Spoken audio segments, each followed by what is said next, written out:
نبی کریم صلی اللہ علیہ وآلہ وسلم نے فرمایا، تم میں سے کوئی شخص رمضان سے پہلے شعبان کی آخری تاریخوں میں 1 یا 2 دن کے روزے نہ رکھے۔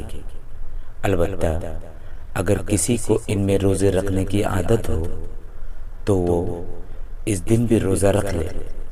رسول اللہ صلی اللہ علیہ وآلہ وسلم نے فرمایا، جو قوم اللہ کو یاد کرتی ہے، ذکر الہی میں رہتی ہے، اسے فرشتے گھیر لیتے ہیں اور رحمت الہی اسے ڈھانپ لیتی ہے، اس پر سکینت، طمانینت نازل ہوتی ہے اور اللہ اس کا ذکر اپنے ہاں فرشتوں میں کرتا ہے۔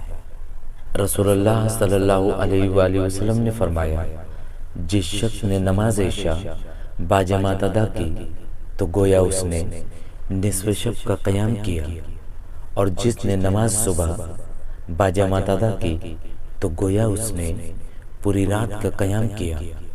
رسول اللہ صلی اللہ علیہ وآلہ وسلم نے فرمایا، مومن اس وقت تک اپنے دین کے بارے میں برابر کشادہ رہتا ہے، اسے ہر وقت مغفرت کی امید رہتی ہے جب تک ناحق خون نہ کرے۔ جہاں ناحق کیا تو مغفرت کا دروازہ تنگ ہو جاتا ہے۔ حضرت صلی اللہ علیہ وآلہ وسلم نے فرمایا کہ اے اللہ، میں نے جس مومن کو بھی برا بھلا کہا ہو تو اس کے لیے اسے قیامت کے دن اپنی قربت کا ذریعہ بنا دے۔ نبی کریم صلی اللہ علیہ وآلہ وسلم نے فرمایا کہ مومن جب اپنی قبر میں بٹھایا جاتا ہے تو اس کے پاس فرشتے آتے ہیں، وہ شہادت دیتا ہے کہ اللہ کے سوا کوئی معبود نہیں اور محمد صلی اللہ علیہ وآلہ وسلم اللہ کے رسول ہیں۔